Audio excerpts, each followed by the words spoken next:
Coming up on this week's show, a race to be crowned capocannoniere between Oliver Bierhoff and Ronaldo from the late 1990s.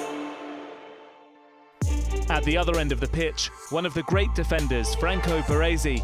He looks back on a career of almost 500 Serie A appearances. A derby that lights up the city. We look back on a classic encounter between Genoa and Sampdoria.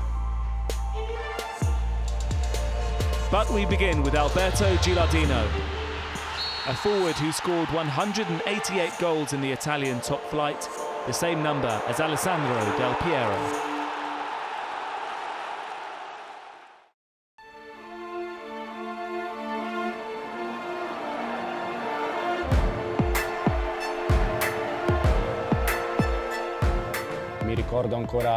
I still remember when I was little.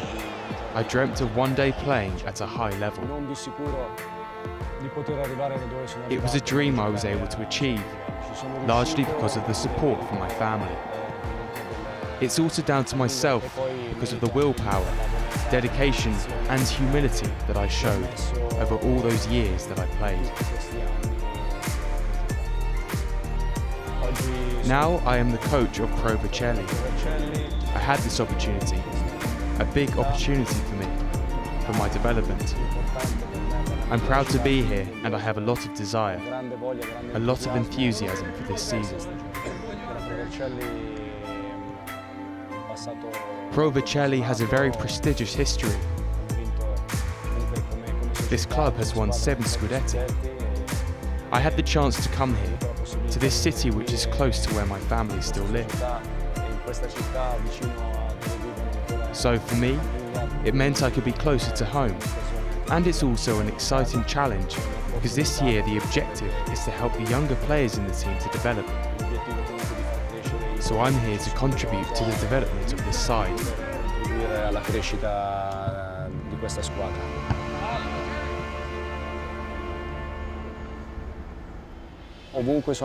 Wherever I've been, I was fortunate to be a part of great clubs, and also to be in cities that are wonderful to live in. So I was very lucky. At Piacenza, I made my debut in the youth team when I was 13 and a half. I could have gone to play for Fiorentina, who wanted me at that time, but I chose Piacenza because it was closer to home. And it was a lucky choice for me, because at 17 I was given the chance to play in Serie A. At Verona I was very young. I wasn't focusing on my goals yet in those years, but I had quality, and fortunately later on I changed my mindset, became more professional, and always did the best I could.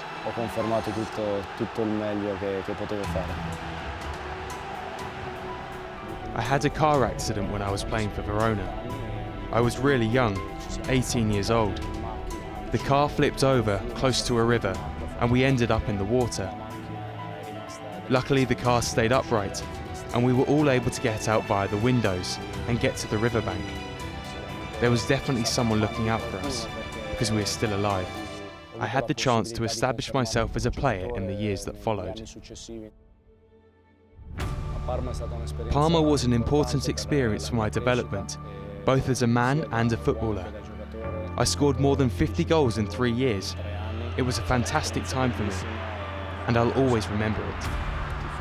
The fans really loved me, and that experience holds a special place in my heart. Gilardino! Oh, it's brilliant! Milan's crest and this shirt, for me, means years spent next to great champions, great players, and great men. I had the chance to win a lot playing in that team. In my Milan side, there were players like Shevchenko, Kaká, Maldini, Costa Curta, Nesta, Pirlo, Gattuso, and Ambrosini. After 3 years at Milan, I wanted to get back playing again, with a different club in another incredible city, with fans who welcomed me and are so passionate about their team. My second daughter was born in Florence, so I have wonderful memories, and I've always said that one day I'll go back to live there. If I were thinking about going back to live in Florence, the team I'd like to coach would be Fiorentina. It really would be a dream. Gilardino on the turn! It's Alberto Gilardino for La Viola! I've had other great moments, such as my time at Palermo, which was my only southern experience in Serie A. That will always have a place in my heart, because I got to know somewhere completely different, and the team escaped relegation on the final day. I could never forget the goals I scored for Genoa, and the celebrations with the fans. It was an important year with Mr. Gasperini, and with other teammates, memories that I carry with me. Bologna, I only played for a year in this shirt, but it's a year that I'll remember for the rest of my life, because it was when my third daughter was born. It was a year in which I scored 13 goals, where I experienced great moments with our coach Stefano Pioli, and where I found important friendships. The best memories from Serie A that I have, there are so many. I think I have very fond memories from everywhere I've played, from every shirt that I've had the chance to wear.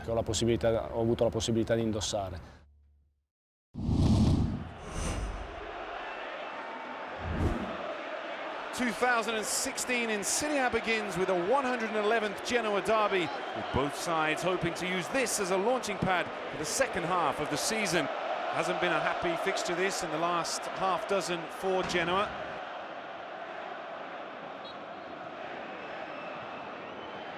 Oh, what an error. Soriano to open the scoring. He does just that. Sampdoria take the lead in the derby. He took it brilliantly well, but a poor mistake in defence allowed him in for his 5th strike of the season. Sampdoria, in the 19th minute, have scored the first goal.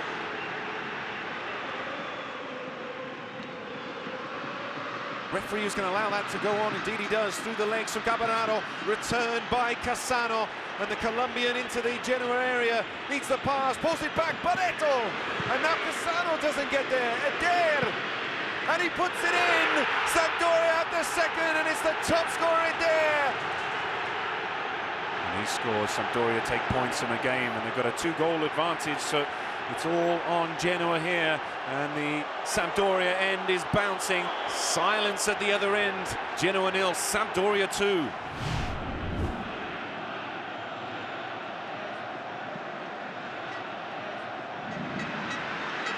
Look at this run forward. Gini, of all people, the left back, and he feathers the path. Took a touch. The 3rd goal. Oh, he smashed it in. Soriano.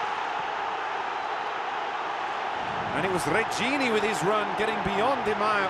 Took a little touch here on the way through. Cassano waited, and what a pass from the number 99, and the captain finished it off. His performance here tonight has been the crucial difference in attack, involved in all 3 goals. Corner kick for the home side. Lax out, big leap, and there's the goal. They're back in the game.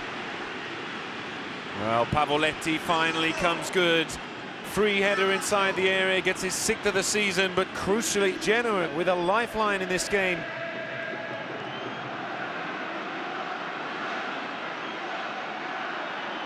Player running through the middle is Rincon. That's a good pass. Pavoletti, he's done it, he's scored, and Genoa have the second. Pavoletti, 2 headers, 2 goals in this second half, and Genoa attacking a revived home end, are in the ascendancy and looking for the draw. Well, he just did enough. A wonderful piece of reaction there by the number 19. Gakpe. Oh, driven hard, and then across the face of goal.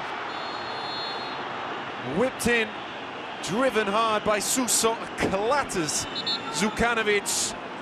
One of the most incredible in the 110 derbies that went before this. There can't have been many better. The Curvasura Sampdoria celebrates. They win. Final score here, Genoa 2, Sampdoria 3.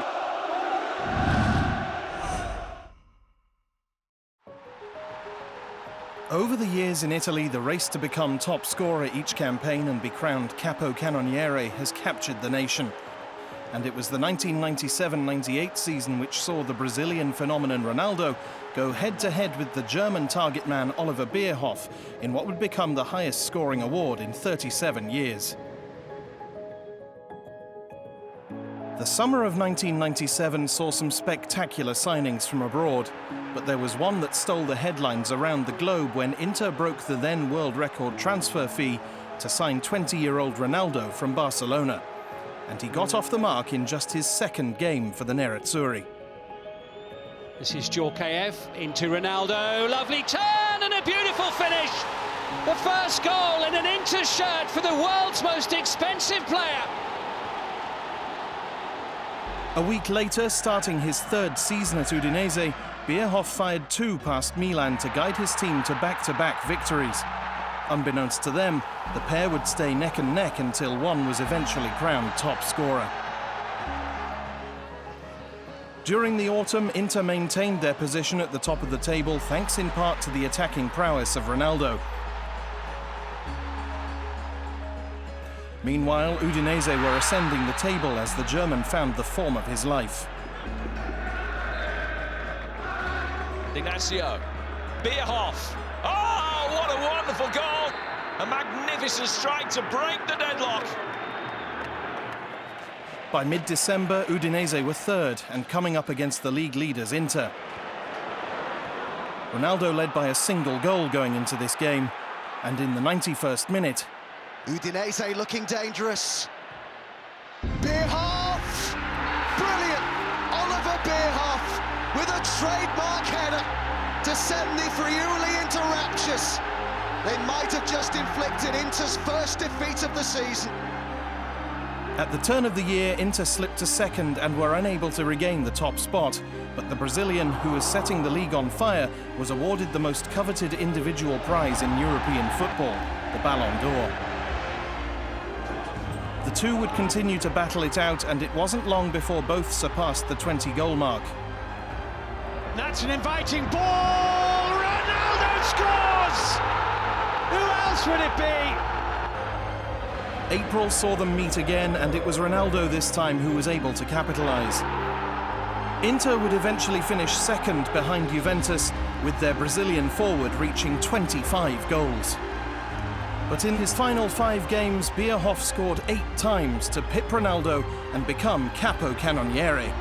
Udinese claimed third, and his 27 goals in the campaign earned him a move to the same city as Ronaldo as he signed for Inter's rivals, Milan.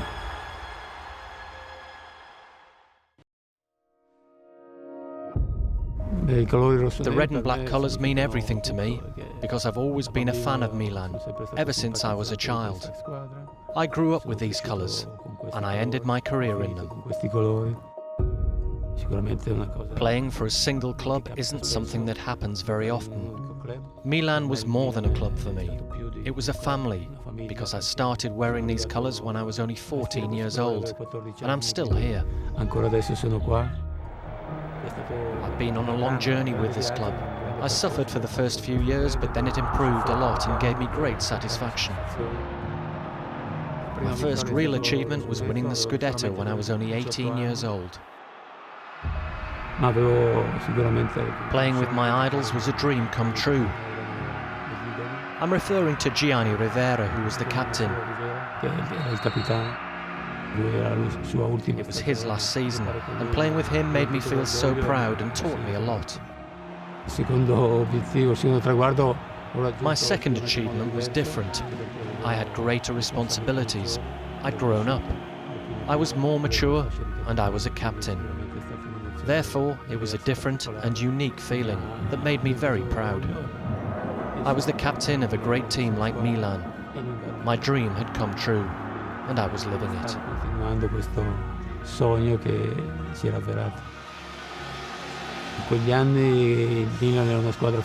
At that time, the club was very strong. We were an extraordinary team, full of champions. We all had our roles in the side, and I believe my strengths were my ability to focus, the consistency of my performances, and my commitment to teamwork. It felt like we were almost invincible during that period of time. That was an important part of the club's history. Sequenze di partite da imbattibilità, quindi fu un periodo storico importante.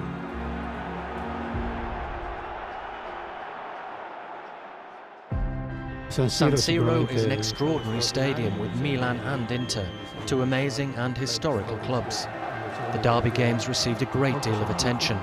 There was a sense of rivalry, but at the same time, a lot of respect. It was very exciting when my brother was on the other side. We were both captains of two glorious teams, Milan and Inter. Our family was very proud. There were derbies that made our fans very happy. I'm referring to 1984, 88, towards the end of the 90s, and those great derbies with the three Germans against the three Dutch players. Two great teams, great matches between them. If I took my jacket off, you'd probably find something red or black under my shirt, because the colours are everything to me. Saying my name is like saying Milan. That makes me feel so proud, and I'd like to thank everyone who has supported and loved me.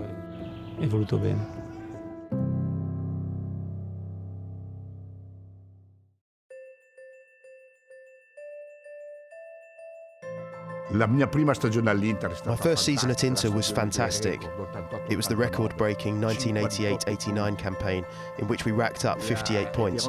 It was still 2 points for a win at the time rather than 3, so a 58-point tally was unbeatable, and that Inter side will always be part of football history.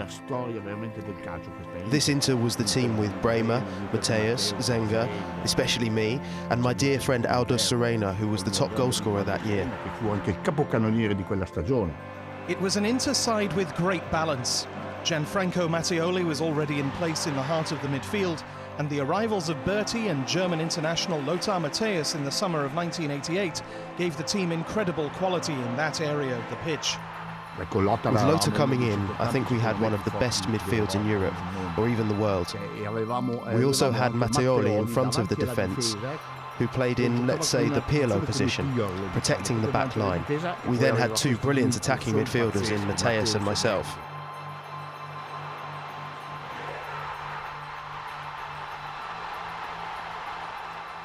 On the left, there was another German international, Andreas Bremer, and the fullback proved a huge success in defence and attack. Andy and his crosses were brilliant.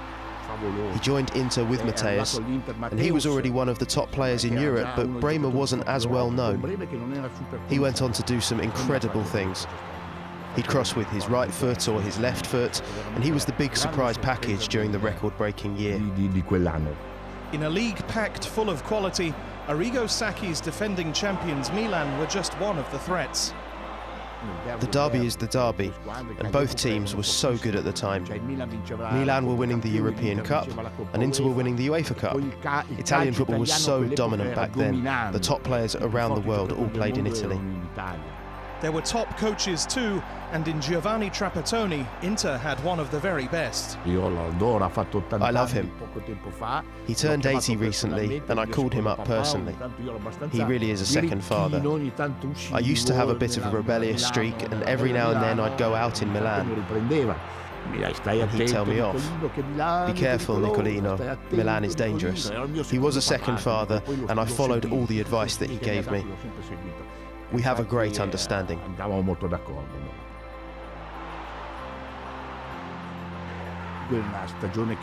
It was a season that we will all remember, the fans included. For me personally, it was my first season at Inter, so it couldn't have gone any better than winning Serie A in that record-breaking inaugural campaign.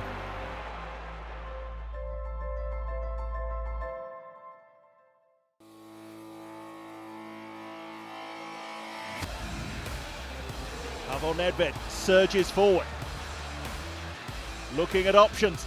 Ibrahimović, Zlatan Ibrahimović will call one. It's 5-1, and Zlatan Ibrahimović has his first hat-trick in club football. What a talent! Here's Emerson, fine pass, as is the touch by Ibrahimović. Away from Kufur, Ibrahimović scores! Everything about this goal is brilliant. The pass, the touch is exquisite from the Swede. The finish is sublime. D'accord. Figo. Ibrahimović. Oh, he's kept hold of it. Zlatan Ibrahimović! What a goal that is! Strength, power and precision from Ibrahimović. His second of the match to make it 2-0.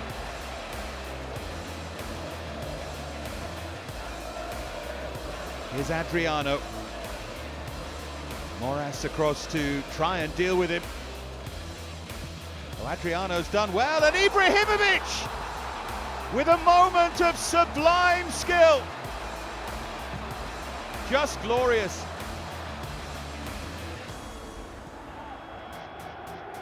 There's no doubt he's actually going to go for this. Oh! It's a rocket! Laser-like precision from Zlatan Ibrahimović. Pirlo. What a pass that is. Ibrahimović reaches for it, and he's beaten Eduardo.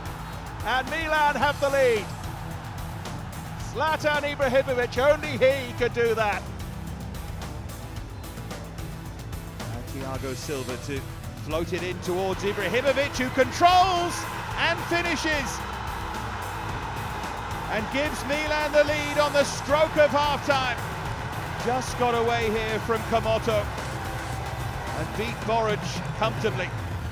So can they fashion one more chance? Banera hitting it long. Ibrahimović, Cassano. Ibrahimović! Oh, he's done it! The most remarkable comeback. 3-1 down, 4-3 down. Never say never when this man's around.